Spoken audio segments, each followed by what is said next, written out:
News, सर्वसामान्यांच्या हक्कासाठी, न्यायासाठी।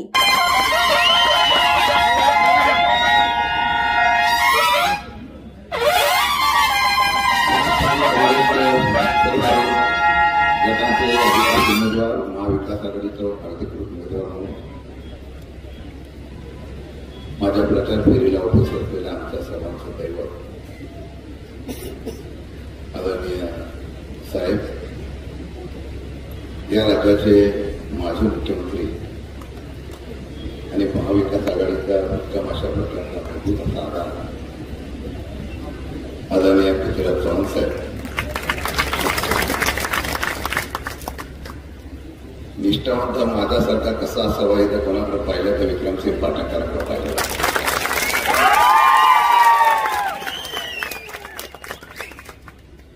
ज्यांनी निष्ठावंतपणे कायम पवारसाहेबांच्या पाठीमागे उभं राहिलं ते विक्रमसिंह पाटणकर साहेब, आणि शेलार मामा कसा असावा ते श्रीनिवास पाटणाकडे पाहिल्यानंतर पाहिलं। त्या आदरणीय श्रीनिवास पाटील साहेब आमचे राष्ट्रवादीचे नेते, माझ्या प्रचाराची प्रमुख भूमिका देणं महत्वाचं आहे। एक पाटील गेला तरी दुसरा पाटील माझ्या मागे उभायचे बाळासाहेब पाटील, त्याचबरोबर सत्यजित पाटणकर, आमचे अध्यक्ष सुनील माने, राष्ट्रवादी काँग्रेस पक्षाचे पदाधिकारी दीपक पवार, हर्षजित कदम, शिवसेनेचे नेते अश्विनीताई महागडे आज प्रचारासाठी आले, आदरणीय भारतजी पाटणकर साहेब, वर्षाताई देशपांडे, बरीच नावं आहेत। मी क्षमा मागतो कारण साहेबांना 5 वाजता जायचं आहे। नावं एवढी आहेत, नेते गेले तरी नावामधले कार्यकर्ते प्रामाणिक आहेत, नेते प्रामाणिक आहेत। ते राष्ट्रवादी उपस्थित बंधू भगिनी, माझ्या पत्रकार मित्रांना, साहेब मला वाटतं की 1.5 दिवसाची पाटणकरांनी सांगितलेली सभा पहिली 29 तारीख ठरली होती, अचानक तुमचा निरोप आला आणि 27 तारीख ठरली, 30 तारीख होती आणि 27 तारखेला इतक्या मोठ्या संख्येने उपस्थित राहिलेली आजपर्यंतची सर्वात ऐतिहासिक सभा या पाटणकरांची अंडर करंट आहे। हा एवढा मोठा आहे की महायुतीला हा करंट लागल्यानंतर ह्यांचा उमेदवार त्या करंटने शॉक लागल्याशिवाय राहणार नाही। आता मी या ठिकाणी उठले, फार वेळ बोलणार नाही। साहेब दिल्लीत तर बोलतील, मी गल्लीत तर बोलतो। साहेब आपण उमेदवारी मला दिली, खरं म्हणतात या सर्वांनी माझी शिफारस केली। आम्ही राज्यात बरोबर बोलत होतो, श्रीनिवास पाटणाने लढावं म्हणून मी फार आग्रह करत होतो। साहेब बोलले की नाही लढत, शेवटी साहेबांनी सांगितलं शिक्षकांना लढावं लागेल। मी तर बोललो साहेबांसाठी काय करू, आणि साहेबांनी सांगितल्यानंतर मी कुठेही काही करू शकतो याची प्रतीती गेल्या अनेक वर्षापासून आपल्याला आहे। ह्या लढाईला मी निमित्त आहे। आपण माझी उमेदवारी जाहीर केली, आम्ही सगळेजण 12 तारखेला चव्हाण साहेबांच्या समाधीवर जात असताना प्रचंड उत्साह होता। आपण 15 तारखेला आपण आला बाबा आणि आपण सगळेजण होता।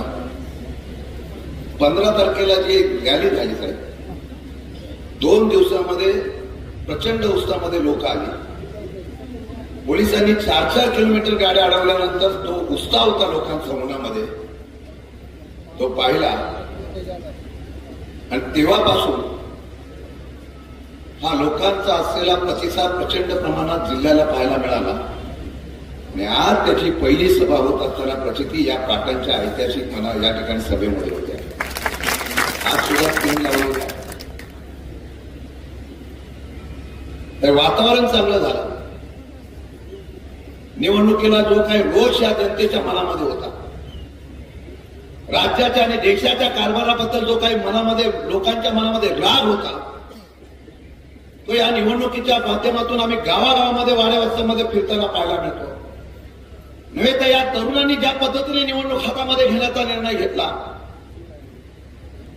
उत्साहामध्ये असलेल्या सर्व मंडळींनी असलेल्या निवडणुकीच्या माध्यमातून प्रचारामध्ये आघाडी घेतली लग्नामध्ये असो, यात्रेमध्ये असो किंवा सभेला असो, लोकांचा प्रतिसाद मिळाल्यानंतर सामान्य कार्यकर्ता सुद्धा गादीच्या असलेल्या, काल कोणतरी म्हणालं,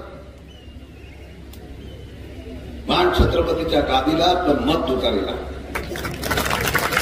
वस्तुस्थिती आहे, आम्ही मान ठेवला, या माझ्या नेत्याने ठेवला. छत्रपतींचा असलेला हा आदर ठेवून या महाराष्ट्रामध्ये एकदा नव्हे, दोनदा नव्हे, तीनदा खासदार आपणच केला. असं काय झालं होतं की 6 महिन्यानंतर पक्ष सोडून देण्याच्या बाबतीत मला निर्णय घेण्यात आला.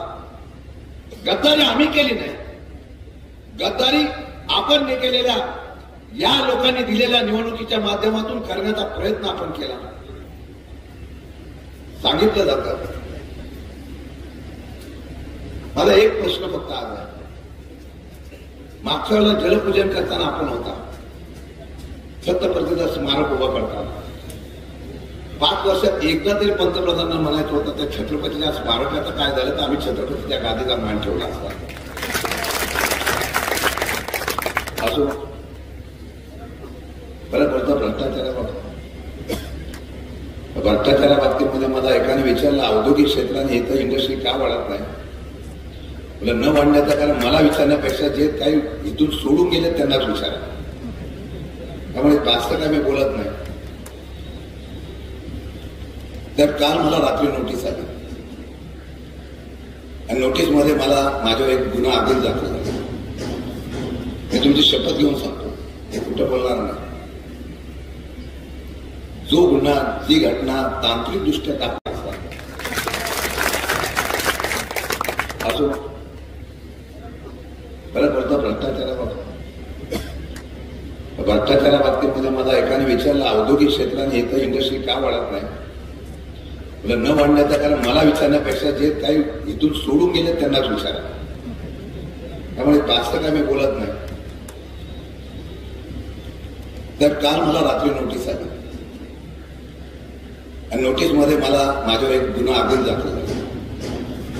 मी तुमची शपथ घेऊन सांगतो, हे कुठं बोलणार नाही. जो गुन्हा, जी घटना तांत्रिकदृष्ट्या टाकण्याचा प्रयत्न करत आहे, तर काही झालं त्यामुळे हे आत्ताच नाही, गेल्या 5-6 महिन्यापासून माझ्यावर दबाव चाललेला आहे. साहेबांना कल्पना आहे. पण ज्या नेत्यामुळे त्या कैलासवासी आमदार अण्णासाहेब पाटलांचे आणि शिवराव पाटलांचे आमचे अध्यक्ष इथं आहे, गुलाबराव जगताप बाहेर आहे.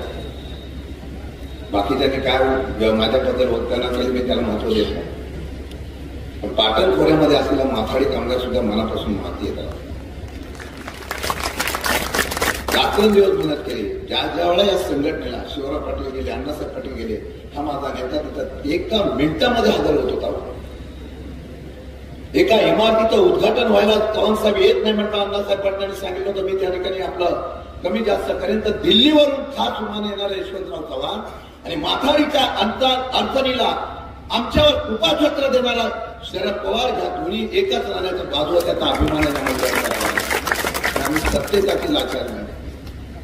त्या नेत्याच्या वेळेमध्ये बोललो, एक माथाडी कामगारचा मुलगा 5 वेळा 4 वेळा आमदार झालोय. पडल्यानंतर 7व्या दिवशी म्हणून मला बोलून सांगितलं, तुला मी परत आमदार करतोय. ज्या नेत्याने मला इतकं मोठं केलं, त्या नेत्यासाठी पाहिजे ते करण्याची भूमिका असताना निष्ठावंत असण्याचा परिणाम काय होतं. मी जनतेमध्ये जातो तेव्हा जनता बघते. मी गद्दार झालो असतो तर मला मान खाली घालून जावं लागले असेल.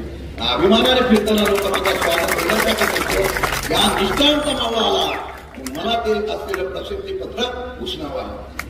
म्हणून मी आज तुम्हाला एवढंच सांगणार आहे, 1 केस 2 केस अजून किती केसेस टाका. मी लढायला कधी घाबरत नाही आणि तुमच्या दबावापुढे मी कधी झुकणार नाही. मरेपर्यंत शरद पवारची साथ सोडणार हा शब्द माझा आणि म्हणून तुम्हाला एवढंच सांगतो, काय उद्या होईल ते होईल. सगळेजण शरद पवार बना, सगळेजण राहुल गांधी बना, सगळेजण उद्धव ठाकरे बना, सगळेजण शशिकांत शिंदे बना. निवडणुकाची ऐतिहासिक करून दाखवू की महाराष्ट्रामध्ये सर्वात जास्त चव्हाण साहेबांच्या भूमीने इतिहास घडवला आणि या असलेल्या भूमीने सर्वात जास्त मताने महाविकास आघाडीचा उमेदवार निवडून दिला. विनोदच तुमच्याबरोबर बोलतोय. अजून काय काय समोरून मी ठरवलं होतं, सरळ जायचं, कोणाला बोलायचं नाही. माझा पिंड त्यांचा तसा पण सणही होत नाही, सांगता येत नाही, म्हटल्यानंतर मग बोलावं लागतं. पण आज माझा नेता इथं आलेला आहे. काही लोक म्हणतात 4-4, 5-5 सभा घ्यावा लागला. तुमच्यासाठी पण आम्ही घेतले ना. तुम्ही प्रचार कमी करत होता, मीच प्रचार जास्त करायचे.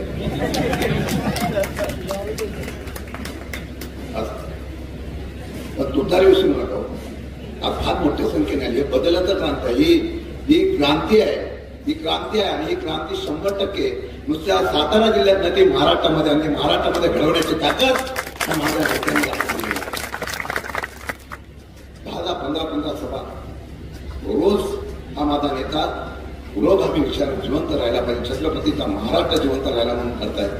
बाबा तुमचा मनापासून आभार व्यक्त करतात. बाळासाहेब सगळ्या शिवसेनेचे आमचे नेते सर कधी नव्हती एवढी की आता या महाविकास आघाडीच्या माध्यमातून सातारा जिल्ह्यात सगळे जर मनापासून काम करतात आणि अशा पद्धतीने खालच्या लोकांनी जर मनापासून काम केलं ना, तर कराड उत्तर, कराड दक्षिण आणि पाटणचं लीड हे सातारा लोकसभेच्या उमेदवाराचा विजय निश्चित करेल आता मला विश्वास आहे.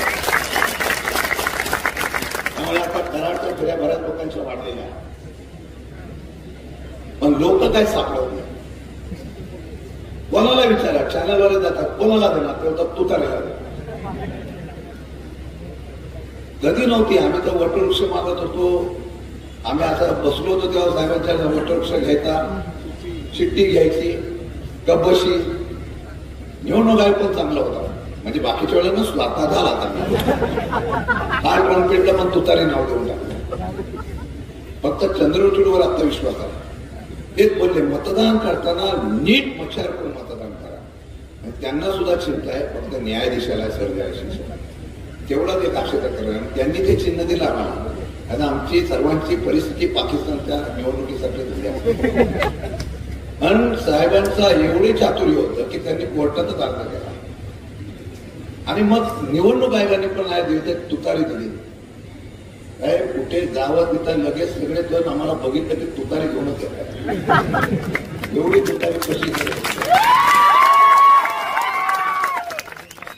साताऱ्यामध्ये कॉलर उडवली होती, आज तुतारी वाढवतात. आमचा नेता हो, असा नेत्याचं आपण कार्यकर्ता त्याचं भाग्य आहे. इतिहास महाराष्ट्रात घडवेल. हे 400 पार 400 पार 400 पार जायचं स्वप्न ना, एकच त्याच्यामध्ये महाराष्ट्राचं त्यांचं आहे. सगळीकडे आघाड्या युती त्यांच्या तुटत चाललेल्या आहे. फक्त महाराष्ट्रामध्ये 40 होईल का म्हणून पक्ष फोडले, नेते फोडले, चिन्ह फोडले, तरी सुद्धा रिपोर्ट रामदेवचा चांगला येत नाही. त्यांना माहिती आहे. काही लोक म्हणायचे पवार साहेबांच्या करंगलीला घेऊन आम्ही राजकारणात आलो, पण त्यांना कळलं नाही गुरुच्या करंगलीला जेव्हा तुम्ही सोडाल तेव्हा गुरु तुम्हाला चितपट करेल, अशा प्रकारची परिस्थिती. आमची आजची लढाई तत्वाची असली तरी माझ्या नेत्यासाठी एक इतिहास करून दाखव, असा इतिहास करून दाखव की कोणतरी बोलतो ईव्हीएम बटन काहीतरी गडबड होते. एवढं बटन आपलं तुतारीचं दाबलं गेलं पाहिजे की ईव्हीएम मशीन सुद्धा बिघडली नाही पाहिजे. ती बोलली तुतारीच पाहिजे. एवढीच विनंती करतो. काँग्रेस आणि शिवसेना यांच्यामध्ये गट कारस्थान करून, खोक्याचं राजकारण करून, ईडी सीबीआय दबाव टाकून, काही ना आमिष देऊन दोन पक्ष फोडले. आणि या बिचारांना वाटतंय की आमदार आमच्याकडे आले तर त्या आमदारांना निवडून दिलेले मतदार आपोआप आपल्याकडे येतील, तर तसं घडणार नाही. या निवडणुकीमध्ये नेते कुठात आमदार कुठात याचा निर्णय होणार म्हणजे महत्वाची निवडणूक. एवढंच नाही तर या निवडणुकीमध्ये या देशामध्ये आपली राज्यघटना, आपलं संविधान हे शिल्लक राहणार आहे की नाही, देशात लोकशाही राहणार आहे की नाही, पुन्हा निवडणुका होणार आहेत की नाही, याचा फैसला होणार आहे. आणि म्हणून ही निवडणूक अत्यंत महत्वाची. अनेक मंत्री मला सांगतात की काही काळजी करू नका, विरोधी उमेदवार आहे, त्याला राष्ट्रवादी काँग्रेसचे 3दा खासदार म्हणून पाठवलं, एकदाही आम्हाला भेटायला कधी परत आला नाही. आम्ही इथे काय मदत देणार नाही. कृपा करून बेसावध राहू नका. या निवडणुकीमध्ये एका बाजूला आम्ही 2 आमदार आहेत, मी बाळासाहेब, तिकडे 4 आमदार आहेत. त्यांच्याकडे पालकमंत्री पद आहे. त्या पदाचा वापर गैरवापर तुम्ही रोज बघताय.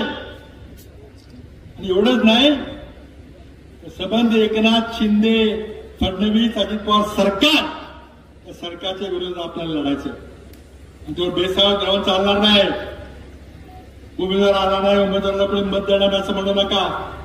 या सरकारशी आपल्याला लढायचं. आज आपल्याला माहिती आहे की जेव्हा विरोधी पक्षाच्या उमेदवारानं गद्दारी केली, 3दा निवडून दिला असताना लगेच खासदारकीचा राजीनामा देऊन पक्ष बदलला, पुन्हा रिंगणात उतरले. आणि त्यावेळेला निवासरावने 90,000 मतांनी पराभव केला. त्यावेळेला तर 2 पक्ष होते, आता 3 पक्ष आहेत. मग आता पराभवाचं मार्जिन किती वाढलं पाहिजे? तीच माझी अपेक्षा आहे. पाटण तालुक्यातून, पाटण मतदारसंघातून प्रचंड मोठ्या बहुमतानं आपण ही निवडणूक जिंकायची. या निवडणुकीमध्ये 5 महत्वाचे मुद्दे: महागाई, बेरोजगारी, शेतकऱ्यांची परिस्थिती, त्यांच्या आत्महत्या, भ्रष्टाचार, नुसताच आर्थिक भ्रष्टाचार नाही तर नैतिक भ्रष्टाचार. ज्या प्रकारे सरकार पक्ष फोडून सरकार स्थापन करण्यात आलं, ऑपरेशन कमळ म्हणतात त्याला. पण हे घडलं ते कशामुळे घडलं? नरेंद्र मोदींनी खाऊंगा न खाने दूंगा म्हणून घोषणा दिली होती 2014च्या आधी. हे महाराष्ट्रातलं सगळं नाट्य घडलं. नरेंद्र मोदींच्या आशीर्वादानं, राजाश्रयानं, त्यांच्या मान्यतेमुळे, त्यांच्या अप्रुव्हलमुळे मिळालं. त्या आपोआप काही नगरपालिकेमध्ये घोटाळा नाहीये. नरेंद्र मोदींनी महाराष्ट्रातले महाविकास आघाडी सरकार पाडलं. पहिल्यांदा शिवसेनेमध्ये फूट पाडली, नंतर राष्ट्रवादीमध्ये फूट पाडली. आणि त्यामुळे त्यांना न खाऊंगा न खाने दूंगा म्हणायचा अधिकार नाहीये. ईडी, सीबीआय, इन्कम टॅक्सची भीती, काही जणांना राज्यसभेच्या तिकीट दिली, काही जणांना पैसे दिले, खोक्यांचा बाजार केला, घोडा बाजार केला. महाराष्ट्राची जनता, महाराष्ट्राची गरीब डोंगर कपारीमध्ये राहणारी माणसं ही गद्दार नाहीत. त्या गद्दारांना धडा शिकवल्याशिवाय राहणार नाही. आज इंडिया आघाडीच्या वतीनं, महाविकास आघाडीच्या वतीनं, राष्ट्रवादी काँग्रेसच्या वतीनं शशिकांत शिंदे यांना उमेदवारी दिली. अचानक दिलेली पूर्वतयारी नव्हती. पण तुमच्यासारखा ज्या डोंगरी भागातला उमेदवार आहे, जावली खोऱ्यातला उमेदवार आहे, पाटणमधल्या डोंगरी भागाची दुःख त्या जावलीमधल्या सुपुत्राला माहिती होती. माझ्या मंत्रिमंडळामध्ये मंत्री म्हणून त्यांनी काही दिवस काम केलेलं आहे. तर कुठे ना कुठेतरी काहीतरी गैरमार्गाचा वापर करून दहशत निर्माण करायचा प्रयत्न चाललाय. पण शशिकांतजी तुम्हाला सांगितल्याप्रमाणे तुमच्याचे प्रामाणिकपणे 5 वर्ष खासदार म्हणून काम करतील, तुमची कामं करतील. आज माथाडी कामगार चळवळीतून पुढाकार येत आहे. आपल्या पाटण तालुक्यातली काही माणसं बुड्या मारतात. पण संबंध माथाडी कामगार चळवळ ही शशिकांत शिंदे यांच्या मागे आहे, याची निश्चित आहे. आज ऐतिहासिक निवडणुकीमध्ये स्वतः आदरणीय पवार साहेबांनी या जिद्दीनं संबंध महाराष्ट्र ढवळून काढलेला आहे. विदर्भ काय, मराठवाडा काय, आपला परिसर काय. त्यामुळे 7 तारखेला मतदान होताना आपल्या भागात तर निकाल लागेल, महाराष्ट्रात संबंध निकाल लागल्यानंतर आपल्याला कळून येईल गद्दारांना गद्दाराची जागा दाखवली जाईल. 3 पक्ष एकत्र आहेत. मला कार्यकर्त्यांना विनंती करायची, काँग्रेसच्या कार्यकर्त्यांना विनंती करायची, आपल्या बूथ कमिटी काही झाल्या काही झालं नाही. हर्षद कदम यांना विनंती करायची, तुमच्या बूथ कमिटी काय झालेल्या आहेत, ठीक आहे, एकत्र बसा. एकही बूथ मोकळा राहिला नाही पाहिजे. एकाही बूथ मध्ये मतदार यादी वाटून घ्या, घरी जावा, पॅम्पलेट उमेदवारांची द्या, काही प्रश्न असले तर सांगा. अगदी शेवटच्या क्षणापर्यंत दिवस रात्र एक करून या निवडणुकीमध्ये आपल्याला लढलं पाहिजे. फुले शाहू आंबेडकरांचा विचार आपल्याला जिवंत ठेवायचा असेल, आज यशवंतरावजी चव्हाण यांची कर्मभूमी म्हणून अभिमानाने या भूमीचं नाव घेतो. या सातारा जिल्ह्यामध्ये ही संस्था करत असेल आणि त्या संस्थेने हल्ली एक निष्कर्ष काढलाय की भारतामध्ये जे 100 तरुण असतात त्याचे 87 तरुणांना नोकरी नाही आणि ते बेकार आहे. तशी बेकारी घालणं याचा अर्थ एकच आहे, मोदी साहेबांनी आश्वासनं ठेवली, उद्या ते या ठिकाणी येतात, करायला जायचंय. मला असं वाटतं की त्यांच्या व्यवसायामध्ये आपल्याला अधिकार आहे की या गोष्टी करतो म्हणला, 2 वर्षात करतो म्हणला, 2 संपाली मात्र 10 वर्ष होऊन गेली. त्याच्या कोणत्या गोष्टीची तुम्ही सुरुवात केली हे या ठिकाणी सांगायची गरज. माझ्याकडे असताना माझ्या मोबाईलमध्ये 10 वर्षापूर्वीचं सत्तेत येण्याच्या आधीचं त्याचं भाषण आहे.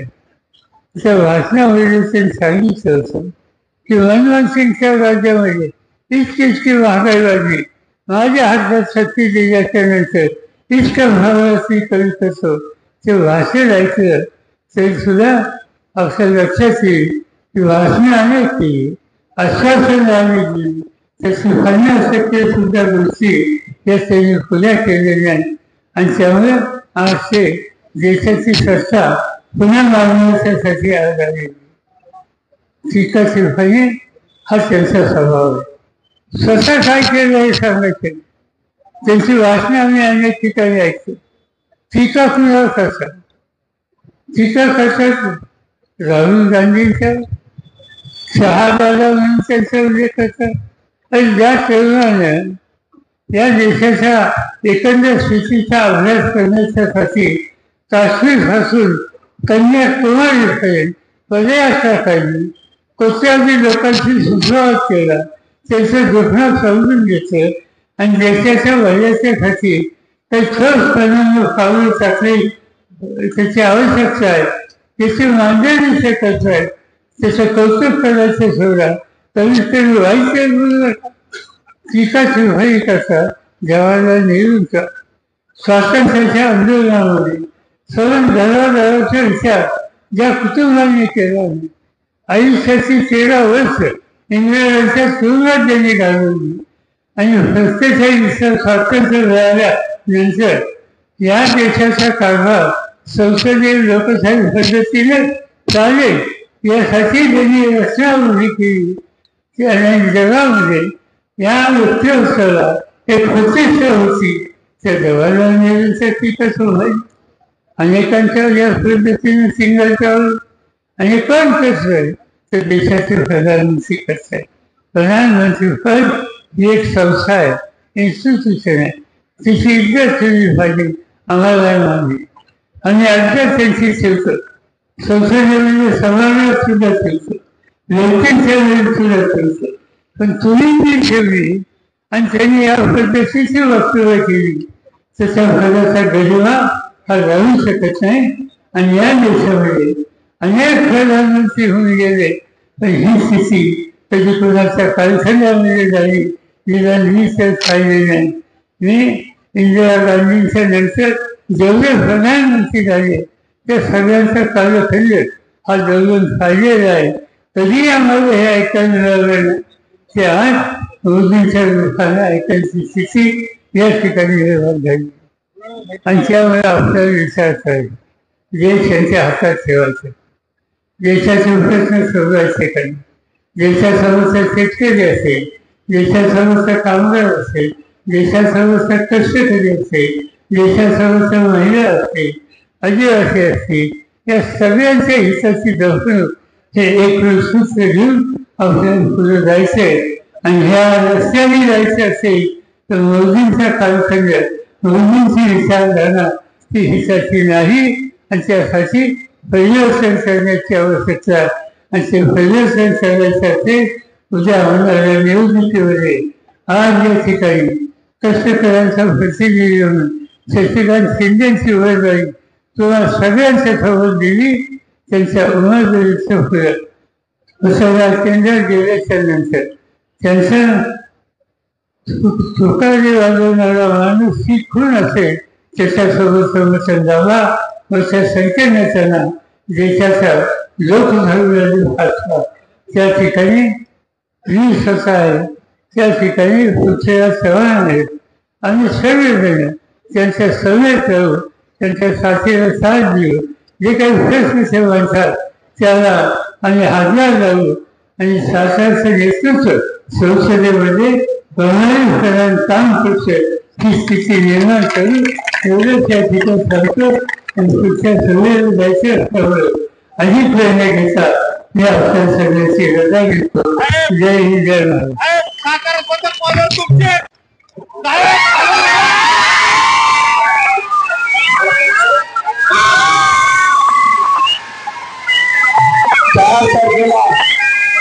साताऱ्याची पावसाची सभा महाराष्ट्र स्वातंत्र्य देण्यासाठी ज्या देशाच्या लोकांनी प्रचंड त्याग केला, इतिहास निर्माण करून ठेवला, त्याच्यामध्ये सरकारचा उल्लेख हा करावा लागतो. अनेक मान्यवर त्यांनी यासाठी कसा खाल्ला, आयुष्याचा वेळेचा काळ झोपून गेला. आणि स्वातंत्र्य मिळाल्याच्या नंतर त्या स्वातंत्र्याचा अर्थ सामान्य माणसाचे जीवन करत असते.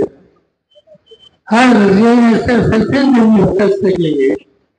47 काळात त्याच्यामध्ये पुन्हा सातत जिल्ह्याचा उल्लेख करावा लागतो. आणि त्याचं महत्वाचं कारण या जिल्ह्याच्या जुन्या शासनाच्या एक सुपुत्र यशवंतराव चव्हाण यांनी स्वातंत्र्याचा अर्थ लोकांच्या जीवनामध्ये कसं परिवर्तन करण्यासाठी घेणं शक्य आहे या संबंधीचा विचार केला. कोणीतरी सांगितलं म्हणजे की या निवडणुकीमध्ये आम्ही काय करणार, त्याच्यामध्ये मागणी केली की चव्हाण साहेबांना भारत प्रसिद्ध आहे. आनंद तुम्हाला मला प्रत्येकाला आनंद आणि मला आनंद आहे ही मागणी करणारी आतापर्यंत चव्हाण साहेबांच्या विचाराचा गोळ आम्ही तुम्ही पाहिले नाही.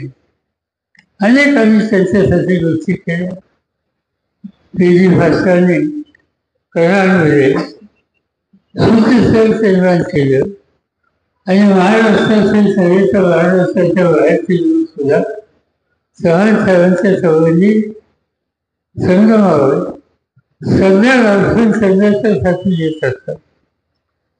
आम्ही लोकांनी महाराष्ट्रात असो दिल्लीमध्ये असो चव्हाण साहेबांचे नाव कसे राहील या संबंधीचे अनेक उपक्रम हातामध्ये घेतले. मुंबईमध्ये या अनेक उत्तम संस्था आहेत. त्याच्यामध्ये यशवंतराव चव्हाण प्रतिष्ठान ही संस्था आहे. आणि त्या संस्थेमध्ये महाराष्ट्राच्याच नाही देशासमोरच्या महत्वाच्या प्रश्नांचा विचार निर्णय सगळ्या पक्षाच्या लोकांना घेऊन केला जातो. आणि एक उत्तम स्मारक आज मुंबईमध्ये मंत्रालयाच्या समोर चव्हाण साहेबांचं झालेलं. दिल्लीमध्ये अनेकांना माहीत नसेल देशाच्या पार्लमेंटमध्ये आज गेल्यानंतर समाजाला फाळून टाकायचे असेल तो पहिल्यांदा तिथं चव्हाण साहेबांचा पुतळा उभा केला आहे. त्याला नमस्कार करून लोकांना आज घ्यावे लागते.